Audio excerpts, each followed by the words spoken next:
ये वाकया 1976 ईस्वी का है, जब भारत की नौसेना थोटला कोंडा की पहाड़ियों पर अपना सैन्य ठिकाना बनाने के लिए माकूल जगह की तलाश कर रही थी।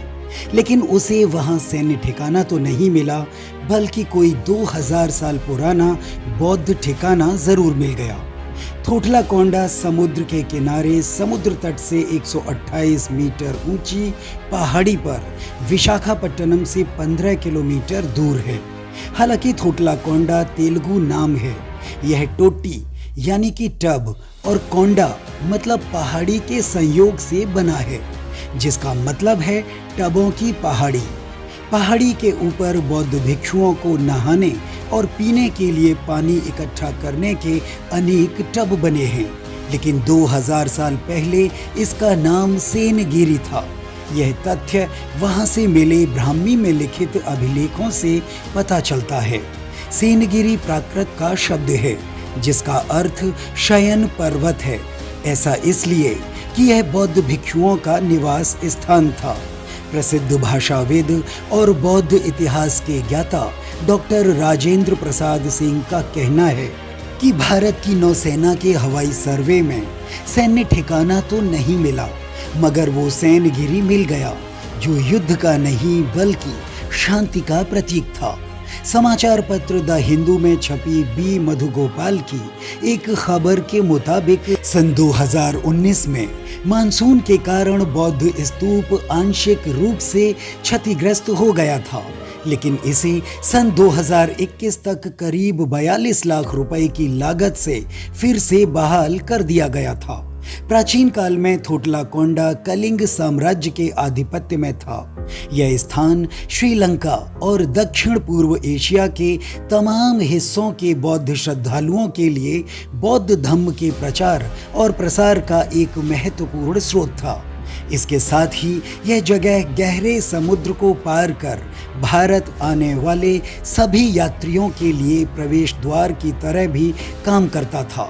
इस बंदरगाह पर उतरने वाले यात्री और बौद्ध श्रद्धालु 83.3 डिग्री मेरिडियन ईस्ट के आसपास मौजूद प्रमुख बौद्ध केंद्रों के दर्शन करने जरूर जाते थे। इस मेरिडियन के आसपास मौजूद कुछ खास केंद्रों में थोटला कोंडा, सारनाथ, कुशीनगर और लुम्बिनी के साथ साथ बोधगया, नालंदा, विक्रमशिला, जगन्नाथ आदि के नाम प्रमुख हैं।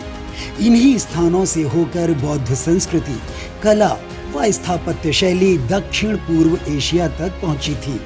समुद्र तट पर मौजूद एक पहाड़ी जो अपने स्वास्थ्यप्रद जलवायु के लिए प्रसिद्ध है, इसी पहाड़ी पर बौद्ध भिक्षुओं के लिए एक विशाल बौद्ध स्तूप, मठ परिसर आदि बनवाए गए थे। विद्वानों का मानना है कि यहाँ गहरी घुमावदार तटरेखा से घिरा शांत समुद्र देशी और विदेशी जहाज़ों को लंगर डालने के लिए एक सुरक्षित आश्रय प्रदान करता था। यात्री यहाँ कुछ समय के लिए आराम करते थे और बौद्ध केंद्रों के दर्शन करने के बाद वापस लौट जाते थे। साथ ही वे अपने व्यापारिक हित भी पूरे कर लेते थे। 1988 से 1993 ईस्वी तक आंध्र प्रदेश राज्य पुरातत्व विभाग द्वारा यहाँ प्रमुखता से खुदाई करवाई गई। यहाँ पर की गई खुदाई से हीनयान बौद्ध परिसर के अस्तित्व के प्रमाण मिले हैं, जो कि 2000 साल पहले के पाए गए हैं। मठ के निवासियों को पानी की आपूर्ति एक तालाब के जरिए मुहैया कराई जाती थी। साथ ही यहाँ से सातवाहन वंश के सीसे और चांदी के रोमन सिक्के भी मिले हैं, जो यहाँ विदेशी व्यापार के भी संकेत देते हैं। बुद्ध के पैरों की छाप के साथ साथ तमाम प्रतीक चिन्ह और मूर्तियां भी प्राप्त हुई हैं। यहाँ से धम्म लिपि में 12 शिलालेख भी मिले हैं। थोटला कोंडा के बौद्ध स्मारक पर लोगों की गतिविधियां दूसरी शताब्दी ईसा पूर्व से लेकर दूसरी शताब्दी ईस्वी के बीच अपने चरम पर रही थी। हालांकि इस मठ और स्तूप को शाही संरक्षण प्राप्त नहीं था, बावजूद इसके व्यापारियों ने इसके तमाम खर्चों को खुद अपनी कमाई से पूरा किया था। यहाँ 100 से ज्यादा बौद्ध भिक्षुओं के ठहरने की व्यवस्था थी।